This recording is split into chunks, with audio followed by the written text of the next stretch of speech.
राज्य शासनाच्या वतीनं हा पुरस्कार प्रदान केला गेला। राज्याचे प्रमुख या नात्यानं माननीय मुख्यमंत्री देवेंद्र फडणवीस यांनी या प्रसंगी आपल्या भावना व्यक्त कराव्यात।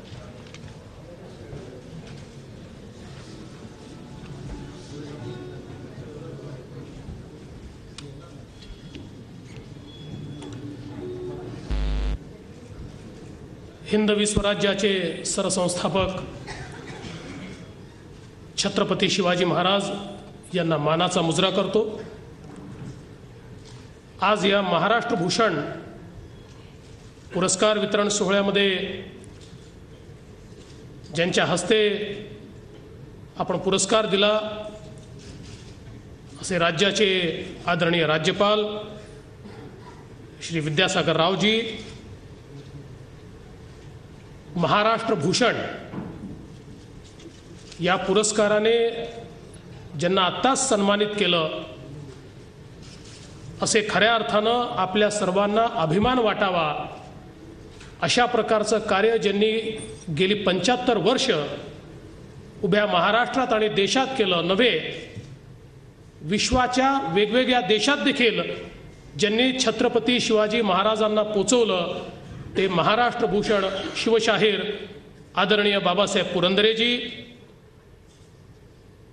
राज्याचे सांस्कृतिक कार्य मंत्री श्री विनोद तावडेजी, राज्याचे उद्योग मंत्री आणि मुंबईचे पालकमंत्री आदरणीय सुभाष देसाईजी, मुंबईच्या महापौर श्रीमती स्नेहल आंबेकर, या भागाचे खासदार सन्माननीय अरविंद सावंतजी, आमदार श्री मंगलप्रभात लोढाजी, राज्याच्या सांस्कृतिक खात्याच्या सचिव श्रीमती वल्सा नायर सिंग, या ठिकाणी उपस्थित राज्याच्या मंत्रिमंडळातील माझे सहकारी, विधानमंडळ, लोकसभा, राज्यसभा इथले सन्माननीय सदस्यगण आणि राज्यातल्या वेगवेगळ्या क्षेत्रातनं या ठिकाणी आलेले सर्व भगिनी आणि बंधूंनो,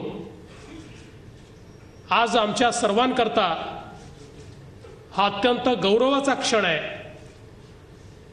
की शिवशाहीर बाबासाहेब पुरंदरेजी यांना महाराष्ट्र शासनाच्या वतीनं दिला जाणारा सर्वोच्च नागरी पुरस्कार महाराष्ट्र भूषण पुरस्कार याने आम्ही सन्मानित करू शकलो। खरं म्हणजे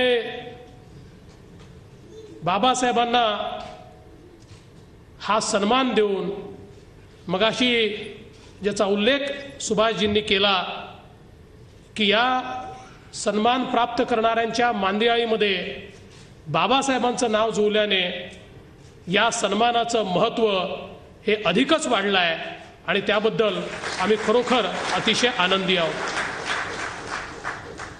असाही सवाल करण्यात आला की हा कार्यक्रम राज्यपाल भवनामध्ये का घेण्यात आला। पहिली गोष्ट स्पष्ट करू इच्छितो की कोणाच्या भीतीनं हा कार्यक्रम या ठिकाणी घेण्यात आलेला नाही आणि छत्रपतींच्या खऱ्या सेवकांना कोणाची भीती वाटणं शक्यच नाही। परंतु देशामध्ये एक प्रथा आहे की देशाचे जे सर्वोच्च नागरी सन्मान असतात ते सन्माननीय राष्ट्रपती महोदयांच्या हस्ते राष्ट्रपती भवनामध्येच घेतले जातात आणि त्यामुळे आम्ही हा निर्णय घेतला की या ठिकाणी जो आपल्या महाराष्ट्राचा सर्वात मोठा सन्मान आहे त्याच परंपरेनुसार राज्याचे प्रमुख माननीय राज्यपाल महोदय यांच्या हस्ते आणि राज्यपाल भवनामध्ये तो घेतला जावा आणि म्हणून या ठिकाणी या कार्यक्रमाचं आयोजन करण्यात आलं आहे। मला विश्वास आहे की या कार्यक्रमानंतर अखिल महाराष्ट्रामध्ये बाबासाहेबांचे न भूतो न भविष्यती अशा प्रकारचे सत्कार हे निश्चितपणे घेतले जातील। आज खऱ्या अर्थानं बाबासाहेबांनी छत्रपती शिवाजी महाराज हे सर्वसामान्यांपर्यंत पोहोचवले.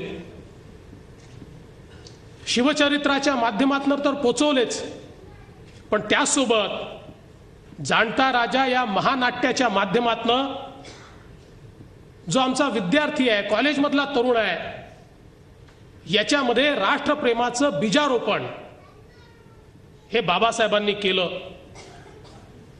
नागपूरमध्ये आम्ही देखील याचा प्रयोग घेतला होता आणि त्यावेळेस मी अनुभवलं की ज्यावेळी शाळेतली मुलं ही जाणता राजाचा एक प्रयोग पाहतात, त्यानंतर राष्ट्रभक्ती काय असते हे समजावून सांगण्याची आवश्यकता शिल्लक राहत नाही.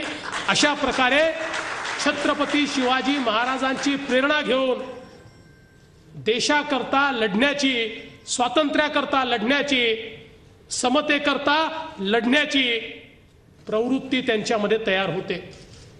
आणि म्हणून सामान्य माणसाला महाराज कळावे, महाराजांनी कशा प्रकारे 18 पगड जातीच्या लोकांना एकत्रित करून या महाराष्ट्रामध्ये स्वराज्याची स्थापना केली आणि खऱ्या अर्थानं महाराज कसे युगपुरुष होते, कारण सामान्यातलं असामान्यत्व त्यांनी जागृत केलं.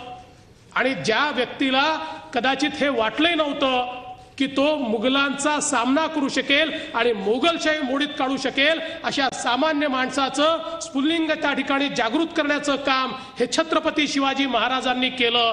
आणि त्यातनं हा महाराष्ट्र त्यांनी घडवला.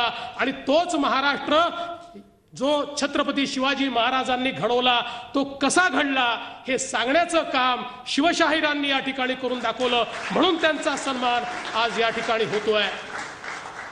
खरं म्हणजे काही लोकांनी वाद केला, त्याबद्दल मी फार काही बोलणार नाही, पण एकच गोष्ट सांगतो की वाद करणाऱ्या लोकांना छत्रपती समजलेच नाहीत. छत्रपतींच्या नावाने जे लोक जातीवाद करतात, खरं छत्रपती जर त्या ठिकाणी असते तर त्या लोकांचा कडेलोट हा छत्रपतींनी केला असता. पहिल्यांदा छत्रपती काय आहेत हे समजून घ्या आणि त्याच्यानंतर त्याच्यावर बोलण्याचं धारिष्ट करा.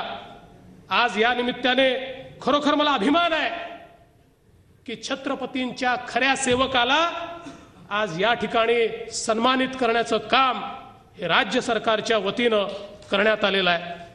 मी आज या निमित्ताने ही अपेक्षा करतो की छत्रपती शिवाजी महाराजांनी या ठिकाणी ज्या प्रकारे स्वराज्याची स्थापना केली हे आपण जनाजनापर्यंत पोहोचवलं. छत्रपतींचं युद्ध कौशल्य, त्यांचा मुत्सद्दीपणा हा सामान्यपर्यंत आपण पोहोचवला. त्यांनी कशा प्रकारे सामाजिक समता, सामाजिक समरसता त्या ठिकाणी तयार केली हे आपण पोहोचवलं. पण आता याच्या सोबत छत्रपती शिवाजी महाराजांचं जे इतर कौशल्य होतं, ज्या प्रकारे राज्यकारभार त्यांनी चालवला, एक आदर्श राजा की राज्यकारभार कसा चालला पाहिजे याचे जे धडे छत्रपती शिवाजी महाराजांनी दिले ते देखील आता पोचण्याची आवश्यकता आहे. या ठिकाणी पाण्याचं नियोजन कसं केलं पाहिजे, पर्यावरणाचं नियोजन कसं केलं पाहिजे, जंगलांचं नियोजन कसं केलं पाहिजे, आजच्या भाषेत सांगायचं झालं तर छत्रपती शिवाजी महाराज हे मॅनेजमेंट गुरु होते. आणि त्यांच्या आयुष्याचा हा जो भाग आहे, हा भाग जरी दुर्लक्षित राहिला नसला तरी तो सर्वसामान्यांपर्यंत पोचलेला नाही. आज प्रशासनामध्ये ज्या प्रकारच्या अडचणींचा सामना आपण करतो, आज ज्या समस्यांचा सामना आज आम्ही शेतीच्या क्षेत्रामध्ये करतो, या प्रत्येक क्षेत्रामध्ये छत्रपती शिवाजी महाराजांनी जे विचार मांडले आहेत, ज्या पद्धती तयार केल्या आहेत, या आदर्श पद्धती आहेत. आणि म्हणून राज्य सरकारच्या वतीनं आम्ही हा निर्णय करतोय की छत्रपती शिवाजी महाराजांचं प्रशासनिक कौशल्य, त्यांचं मॅनेजमेंट गुरु, या प्रकारे त्यांनी वेगवेगळं व्यवस्थापन शास्त्र जे आपल्याला शिकवलंय, मग ते पर्यावरणाचं असो, ते इतर वेगवेगळ्या प्रकारचं त्यांचं कौशल्य असो, हे जे सगळं कौशल्य आहे, या कौशल्याचा देखील राज्यातल्या तरुणाईवर प्रभाव राहिला पाहिजे. आणि म्हणून राज्य सरकारच्या वतीनं अशा प्रकारे त्यांच्या जीवनातल्या या अंगावर जे कोणी सिनेमा किंवा सिरियल काढतील त्याला पूर्ण राज्य सरकार पाठिंबा देईल, निधी उपलब्ध करून देईल आणि हा देखील छत्रपती शिवाजी महाराजांच्या जीवनातला हा एक जो अँगल आहे हा देखील आमच्या तरुणाईपर्यंत पोहोचवण्याचं काम हे राज्य सरकारच्या वतीनं केलं जाईल.